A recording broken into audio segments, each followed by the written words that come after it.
Hey guys, welcome to another commentary done by Diggity bottom right hand corner. We have Pandor starting as the mustard yellow. I think this is olive on the screen, but I just feel like it's more of a mustard and olive do not taste good together, but it feels like that is the more appropriate color to call this. Anyway, upper left hand corner, we have Supperman as the purple Protoss. Big shout out to Supperman. He went all the way from Norway to be here. So huge distance, and hopefully I'm saying the country right, because that would be, hopefully it's not actually like Finland or Sweden or something like that. That would feel terrible. But I'm pretty sure Supperman all the way out from Norway.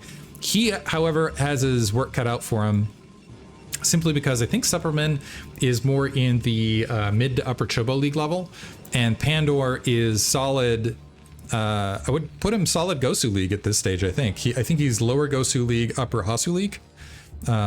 He would win. Honestly, I think if he participated in BSL, ended up in Hasu League, he would take the Hasu League championship for sure. I don't think he's made it towards the Pro League spot as of yet, but I do want to say that Pandor, Sterling, Urbmon, and Semi, as kind of a grouping, have all steadily been improving. And as practice partners and interacting guys, they've steadily been rising through the ranks, which is great to see. And it's particularly nice to see new Terran out there who are tearing it up. Bad puns. Anyway, Pandor going for an interior base barracks with this little gap to go ahead and dodge Zealots. Shouldn't need to here. Is Supperman going to go for... I think Supperman is in fact going to go for the dreaded cross-spawn Nexus first and do the most Protoss thing ever. I feel like it's actually low risk on Radion in particular, just because it is such a large map regardless. Quick gas here from Pandor. So most likely going to go 3 Marine into Command Center. If he gets a quick scout off, might adjust that build. Unfortunately, it is more typical to not cross-map scout on this in general. It's usually sometimes you go bottom left and then cross-map scout. By the way, speaking of cross-map scout, everything going right for Supperman right here. Checking the middle map, sees no proxies. And this also might throw Pandor off, where the entrance of this probe and the timing of it, he might think, well, clearly that was a top right to bottom left scout based on the timing of everything. So let me go ahead and send units that direction. But anyway, so Pandor checks it. Easy eyes on the factory. Looks like they're single SCV, by the way.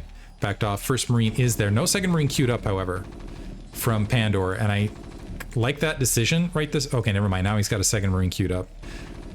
Granted, he doesn't know what he's up against, so, but I feel like on Radion, it's a risk you can take. Maybe just go 2 Marines rather than 3. Small optimizations, just because it is such a huge, huge map.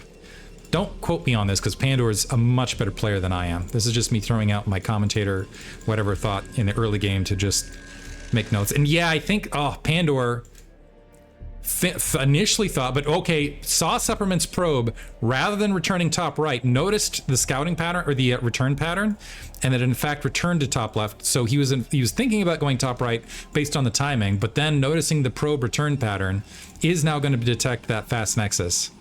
Did he already? Yeah, he already built the 3 Marines, however, already has the Vulture on the way. So unfortunately, he could cancel the Vulture briefly to get that command center out a little bit faster, but it looks like instead, is he going to invest? Did he invest in a 3rd supply depot? Ooh, even invested in a 3rd supply depot. That's a lot. He's pulling the boys instead. So it looks like this is the play instead. Rather than going for the command center, he's going to go, this is dangerous at cross map positions, honestly. Pulling a lot of SCVs, going with the Vulture, and wanting to go ahead and take down this natural expansion. We have some crop, we have 2 gateways behind this, a Dragoon on the way. 3 Marines can micro against a Zealot, but heads up, they oftentimes take damage and usually lose at least a Marine. The Vulture will definitely help. Pandor's going to group up. The SCVs need a linebacker towards the front. It looks like they're trailing right this second. Okay, now grouping up. Here we go. Zealot needs to pull back. The probes also need to get involved as quickly as possible. Now they're going ahead. They got a pretty good surround. The probes, getting some good damage. But the probe's also getting knocked out in the midst of this. And it looks like the SCV that was in fact building the bunker has been wiped out. A lot of these probes are dropping. The Vulture getting a lot of damage. A 4th Marine now joining the fray. Another SCV wiped out. Most of the SCVs have been cleared out, but none of the baseline damaging units have been taken out. Supperman now exiting, and the bunker finishes, which is huge, because that's most likely a dead Nexus. in the space of this. It's going to be a while before range is complete. There is some dancing. Ooh, and repair on the vulture as well. There is some dancing you can occasionally do with the dragoons to try to buy yourself some... Ooh, probe also getting wiped out and missed that. To try to buy some shield time with the Nexus. Also, it looks like that lower pylon is being focus fired by at least one of the Marines. So that buys a little bit of time as well, but none of this is going to be sufficient, honestly. I don't think there's going to be either enough dragoons or a range to really wipe out that bunker. Mines on the way, command center as well. The icing on the cake here for Supperman would be, or for Pandor, would be if he could wipe this Nexus out and get the mine drop with the Vulture. He's now taking the worker, he's close to taking the worker lead, but shortly will take the worker lead, and that will be 400 dead minerals very, very shortly. Nice play by Pandor. On a map that's very difficult to pull that off on, I want to comment. There, Supperman, yeah, hopping out. The Marines actually exiting and going to press into this. I think, yeah, just wanting to get some mines laid towards the corner. Does the mine end up... He's actually just going to try to lay... Very aggressive play from Pandor. So rather than opting to drop the mine on the Nexus position to create some delay for the Observer, potentially, instead wanting to get some additional Dragoon kills, ended up expending a lot of the Marines. And at this stage, you should probably draw all of it. Does he got a... He has one mine left. So maybe sneaks up, drops the mine, and tries to uses the SCVs to blockade for that, or an SCV to blockade for that, and then exit the rest. Otherwise, there's not a lot else to be held here. Oof, and it looks like the Vulture got drawn in, unfortunately, because yeah, this is too many Dragoons, and the SCVs aren't going to be able to accomplish a lot here. I guess they can wait until the bunker is complete, but this also risks losing some additional SCVs. It looks like Supperman not going to go for the chase. So I take it back. Pandor going to escape scot-free. SCV's returning home. I thought there was potentially a risk there. In the meantime, we've got Siege Check on the way. And Pandor, with all of that action, has turned around and opened up a 3-worker lead. Is getting up his own bunker up. Is going to have Siege Check with it. And really nice play. Siege Check with the timing of this. Pretty close to when the Dragoons are making their way across. Now, granted, this is a lot of Dragoons. And more likely to follow. I do like what Supperman's attempting to do. So is he going to move the rest of the Dragoons across?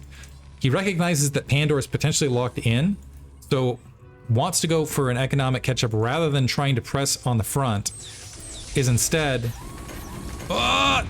Don't dive, Dragoons, no! Back!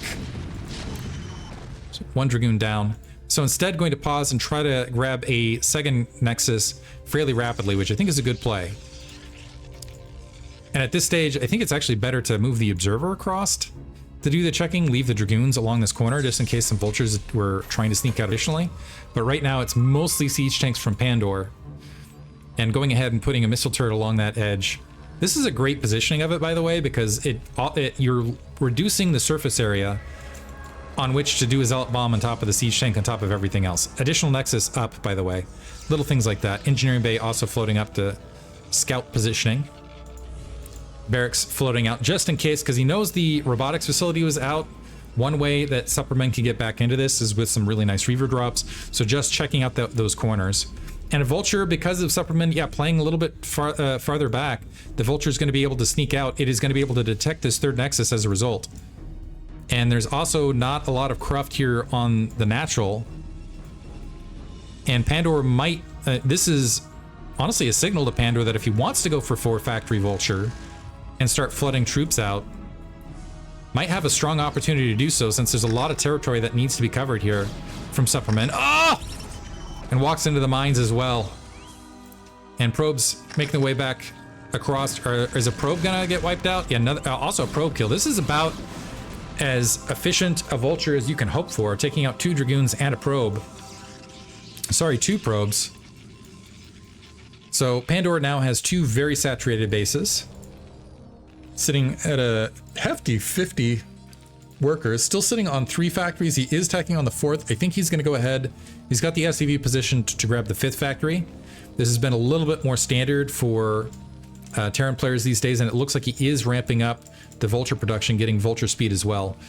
This is the variation of mid-game Terran that I've seen be very successful, which is just a single machine shop to continue with tank production and a lot of Vultures to just have a lot of map controls, stymie things, make sure Protoss can't get particularly can't get that fourth base up rapidly, and also cycle in and whittle down that probe count as best you can, and maybe even get some bonus kills. Speaking of whittling probe counts, able to move out and get some additional probes there, and you can see where Supperman's having a challenge with the current Dragoon numbers, getting sufficient defense across the map. We do have a Reaver to provide a little bit of support in the midst of this, and I think the mines were pushed out, were fielded in the meantime.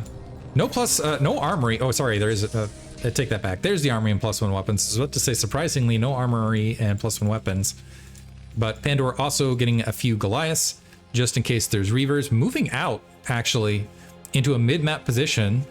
Maybe feeling strong enough with all of the damage that he's accomplished. I'm a little bit concerned about this because there is an opportunity if Zealot leg speed was pushed here, where that base might have been exposed to the north, but I do like the play here for Pandor if he can get the vultures out rapidly and just mine up this area as quickly as he can. We do have some Dragoons still sitting mid-map.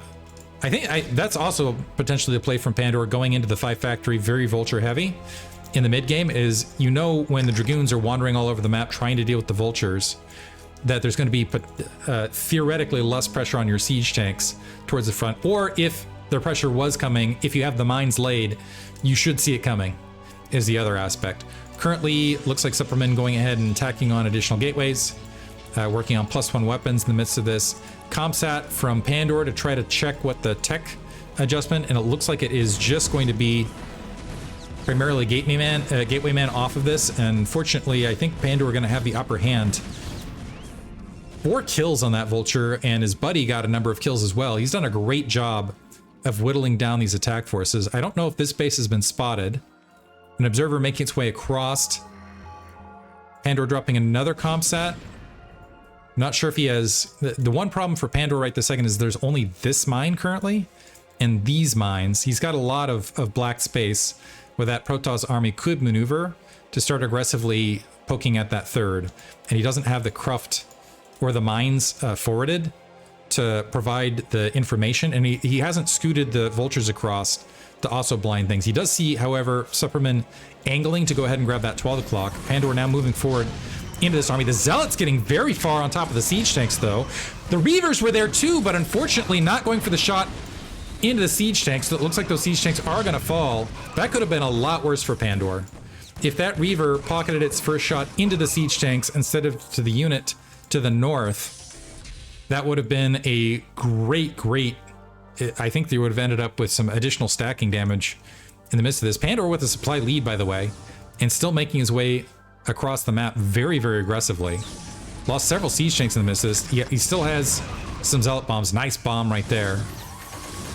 Pandor forced to unsiege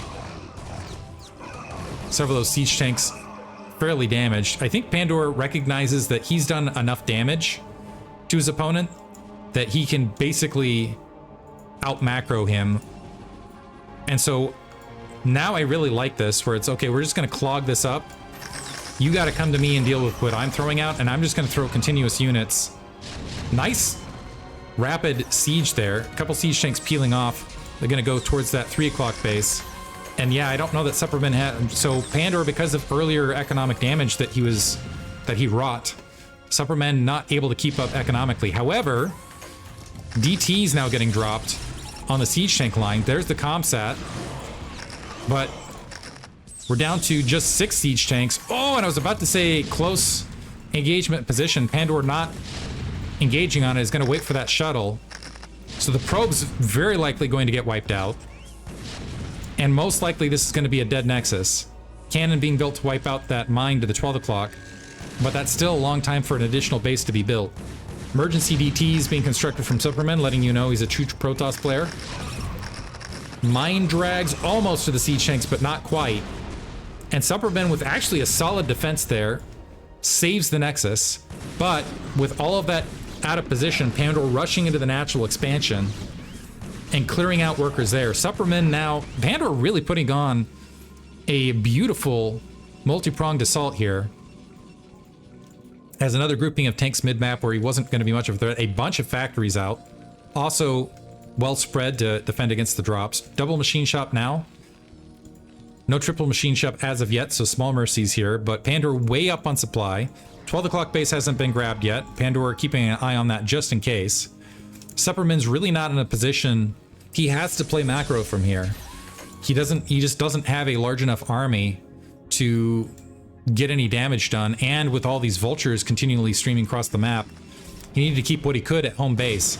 So moving out mid-map, opening up Pandor to once again run across and get some additional probe kills.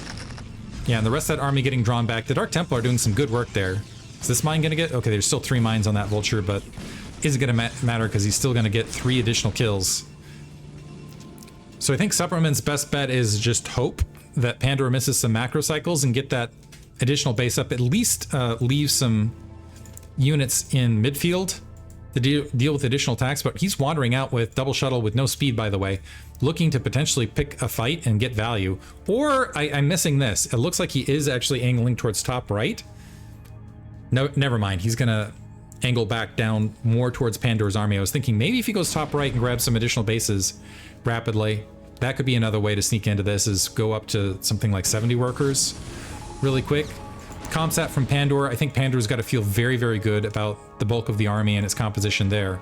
2 shuttles making their way towards right. Additional cruft dropped in supply depots for Pandor to make sure that that base is additionally... I think this drop is going to land. So Pandor's going to have to move out to respond to this. Ooh, 1 shuttle gets wiped out and most of it is cleared out. That also had the Dark Templar. The Zealots get cleared out fairly easily and there was a decent pull there. So not a lot of damage done, mostly mines wiped out. We do see Supperman making his way top right and transferring probes to the 12 o'clock location, just making sure top right isn't grabbed. So I think that also might be an okay play for Supperman, is grab a base up here. Unfortunately, with the whack-a-mole game, he's not going to be able to... This would have been a great place to hide a base. Actually, 6 o'clock might have been a great place to hide a base. But now Pandor on the move. +1 weapons, +1 armor, +2 on the way. A little bit late on the upgrades, but that was just, he played a little bit more factory heavy, so that's to be expected. And the Dragoons, yeah, having to peel back the observers, a little bit overbuilt, and they're going to take a lot of damage as Goliaths and science vessels pressing all those, pushing this all the way back. Pandor on a complete blitzkrieg route now, straight towards the natural expansion, and I think this is going to be the killing blow. As, yeah, able to establish territory right outside the natural expansion. We do have High Templar, but Sidestorm is not yet finished. And there's GG from Supperman. Great play from Pandor, top to bottom. Supperman doing some pretty good stuff himself, but yeah. From Norway, just absolutely incredible. Anyway, hope you guys enjoyed it. Game 1 in this best of 3 goes to Pandor. Thanks for listening.